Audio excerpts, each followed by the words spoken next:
Trump के इतने सारे टैरिफ्स लगाने के बाद में भी इंडिया का यूनाइटेड स्टेट्स को ट्रेड कितना ज़्यादा बढ़ा है या कम हुआ है, उसको लेके एक रिपोर्ट आई है। उसमें कई सारी चीज़ें इंडिया को सीखनी चाहिए और उसको लेके हमारी ट्रेड पॉलिसी को यूनाइटेड स्टेट्स के लिए और ज़्यादा बेटर करना चाहिए। तो ये कौन-सी चीज़ें हैं, इनके बारे में आज हम लोग डिटेल में देखने वाले हैं। प्लस यूनाइटेड स्टेट्स का इंडिया में एक्सपोर्ट बढ़ा है, ये कौन-कौन सी चीज़ें हैं जिनके रीज़न से इंडिया में एक्सपोर्ट बढ़ा है, इनको हम लोग आज के वीडियो में डिटेल में देखने वाले हैं। आप लोग भी मुझे कमेंट करके ज़रूर बताना कि यूनाइटेड स्टेट्स और इंडिया के बीच में टैरिफ के वॉर के रीजन से चीज़ें ठीक हुई है या नहीं। तो हम लोग लेट्स स्टार्ट। और अब देखें, सबसे पहली न्यूज़ ये है कि इंडिया और यूनाइटेड स्टेट्स के बीच में जो ट्रेड है, इंडिया का एक्सपोर्ट उतना ही रहा है। टैरिफ इतने ज़्यादा लगा दिए हैं ट्रंप की साइड से, लेकिन इंडिया में यूनाइटेड स्टेट्स का एक्सपोर्ट काफ़ी ज़्यादा बढ़ गया।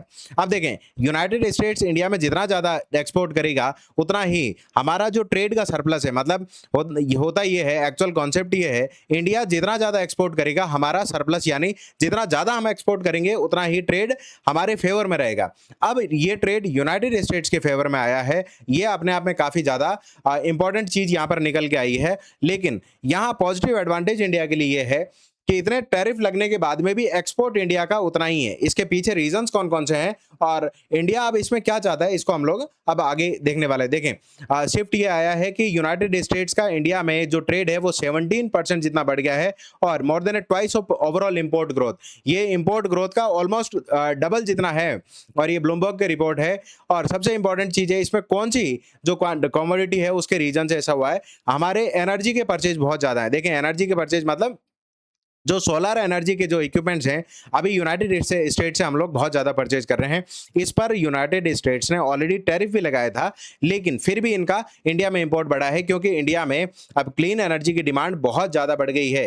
इंडिया में जो 100 गीगावाट्स के टारगेट से 175 गीगावाट जितने अचीव कर लिए गए, उसके बाद में टारगेट बढ़ा दिया गया और हम लोगों ने तो नेट जीरो एमिशन का टारगेट भी रखा है 2070 तक। इसका मतलब उसके लिए सोलर की इक्विपमेंट की बड़ी ज़रूरत पड़ती है, डिमांड हाई है, इसलिए हम लोग यूनाइटेड स्टेट से इंपोर्ट ज़्यादा कर रहे हैं। ये मेन रीज़न रहा।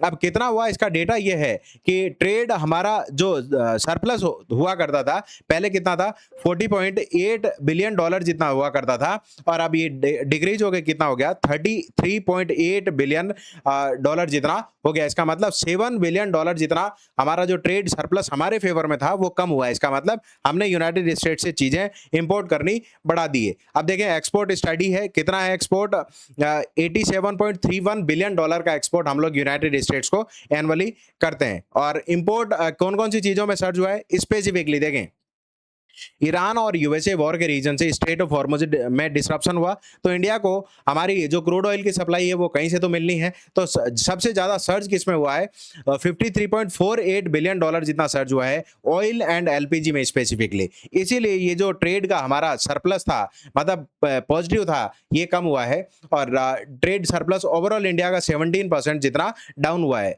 इसका मतलब $7 बिलियन जितना यहाँ पर डाउनफॉल देखने को मिला है।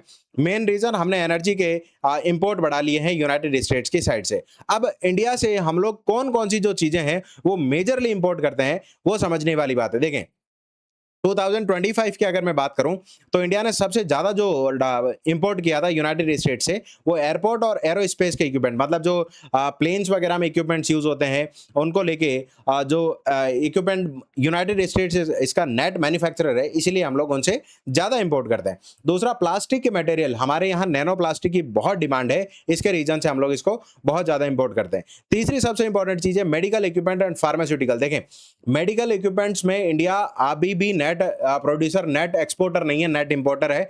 चाइना से भी लार्ज अमाउंट में इंपोर्ट करते हैं और यूनाइटेड स्टेट से भी लार्ज अमाउंट में हम लोग इंपोर्ट करते हैं, इसीलिए इनका इक्विपमेंट भी इंडिया काफ़ी ज़्यादा इंपोर्ट करता है यूनाइटेड स्टेट से।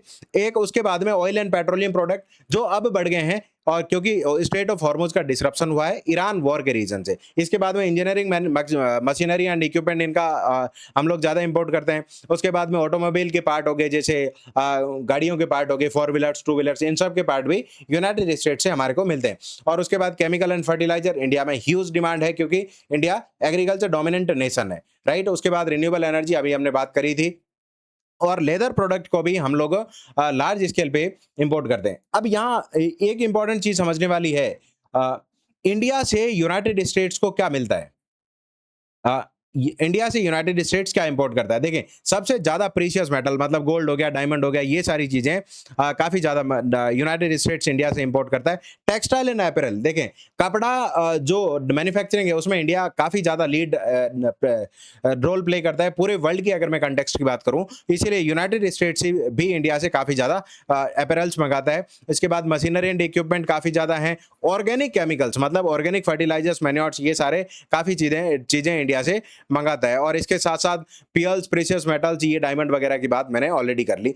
तो ये है इंडिया और यूनाइटेड स्टेट्स का एक्सपोर्ट और इंपोर्ट बास्केट। मतलब यूनाइटेड स्टेट्स इंडिया से ये मंगाता है और इंडिया यूनाइटेड स्टेट्स से ये सारी चीज़ें मंगाता है। अब देखें, इंडिया के जो इकोनॉमिक सेक्रेटरी हैं उन्होंने एक इंपॉर्टेंट चीज़ बोली है, फाइनेंस सेक्रेटरी ने, कि इंडिया की ट्रेड की स्ट्रेटजी अब कुछ चेंज हो रही है, हम लोग इसको डाइवर्सिफाई करना चाह रहे हैं। मतलब सिर्फ यूनाइटेड स्टेट्स सेंट्रिक नहीं रहना चाहते हैं, इसको एक्सपेंड करना चाहते हैं और अदर कंट्रीज से भी इसको कंपटीशन करना चाहते हैं। देखें, लेकिन इसमें सबसे बड़ी चीज़ है, सबसे बड़ा चैलेंज ये है कि जो एक्सपोर्ट मार्केट से इंडिया का, वो डाइवर्सिफिकेशन इतना ईज़ी नहीं है इंडिया के लिए, क्योंकि न्यू मार्केट्स को फाइंड करना, ऑलरेडी इतने फ्री ट्रेड एग्रीमेंट हैं, उसको लेके जो फॉरेन के सप्लायर हैं वो इंडिया में भी बहुत आते हैं। इसीलिए ये अपने आप में काफ़ी बड़ा चैलेंज लेके आता है, राइट? और जो कस्टमर्स हैं उनको अट्रैक्टिव डील्स देना है, उनको ये बताना है कि अगर इन कंट्रीज में आप लोग एक्सपोर्ट करते हैं तो आपको काफ़ी ज़्यादा एक्सपोर्ट एडवांटेज मिल सकता है। तो ये सारी चीज़ें समझाना भी अपने आप में काफ़ी ज़्यादा डिफिकल्ट हो जाता है। और दूसरी सबसे इंपॉर्टेंट ये चीज़ गवर्नमेंट ऐसा कह रही है एक्सपेंशन के लिए, कि गवर्नमेंट खुद इनिशिएटिव ले रही है, ट्रेड एग्रीमेंट्स कर रही है, जैसे यूके के साथ किया है, और भी कंट्रीज के साथ में ऑलरेडी फ्री ट्रेड एग्रीमेंट लागू हो चुके हैं, जैसे ओमान के साथ भी हमने थोड़े टाइम पहले साइन किया है। तो ये इंडिया हमारी लॉन्ग टर्म स्ट्रेटजी लेके चल रहा है कि जितना ज़्यादा हो सके इसको डाइवर्सिफाई करें, और जितना डाइवर्सिफाई हम लोग करेंगे उतना ही हमारे को एक्सपोर्ट में एडवांटेज मिलने वाला है। और इसके साथ ही उन्होंने, जो राजेश अग्रवाल है कॉमर्स सेक्रेटरी, उन्होंने ऐसा बोला कि India is focusing on the economies they are collectively account for more than 2/3 of global GDP. मतलब वो सारी इकोनॉमी जो ग्लोबल जीडीपी का 2/3 से ज़्यादा कंसिस्ट करती है, मतलब चाइना हो गया, रशिया हो गया, इन इकोनॉमीज पर भी हम लोग कंसिस्टेंटली फोकस कर रहे हैं। हमारा मार्केट सिर्फ यूनाइटेड स्टेट सेंट्रिक ना रहे, यही हमारी बेसिक और सबसे मेजर चीज़ है जिस पर हम लोग अभी फोकस कर रहे हैं। लेकिन इंडिया के मैन्युफैक्चरर सबसे ज़्यादा कंसर्न्ड अगर किसी चीज़ को लेके हैं तो वो है फ्री न्यू जो नए ट्रेड एग्रीमेंट होते हैं, फ्री ट्रेड एग्रीमेंट, उनमें क्या होता है, फॉरेन के जो सप्लायर होते हैं उनको इंडिया तक मार्केट एक्सेस मिल जाता है। तो इंडिया के जो एक्सपोर्टर हैं उनसे कॉम्पीट नहीं कर पाते, जिससे, क्योंकि उनको ऑलरेडी इंडियन के मार्केट में काफ़ी ज़्यादा एक्सेस मिल चुका है, और इंडिया के जो एक्सपोर्टर हैं उनके पास इतना कैपिटल, जो एक्सटेंसिव अवेलेबिलिटी कैपिटल की नहीं रहती है।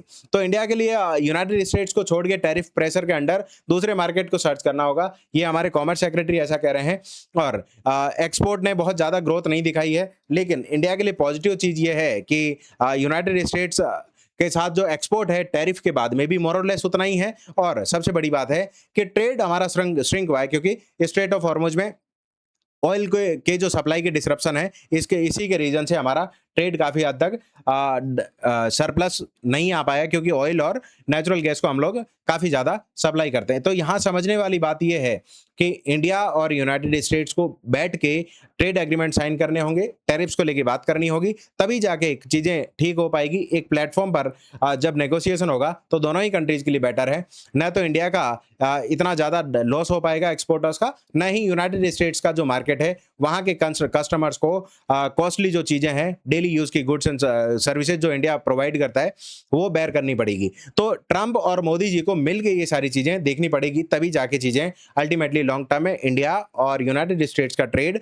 बढ़ने वाला है। तो आप लोग इसके बारे में क्या सोचते हैं? क्या आपको भी लगता है कि यूनाइटेड स्टेट्स को इंडिया पे जो टैरिफ रैम्पेंट लगाए जाते हैं वो नहीं लगाने चाहिए, और इंडिया और यूनाइटेड स्टेट्स को एक हेल्दी रिलेशन मेंटेन करना चाहिए? तो मुझे कमेंट करके आप लोग जरूर बताना, और अगर ये वीडियो आपको अच्छा लगे तो लाइक, शेयर और सब्सक्राइब जरूर करना। Thank you.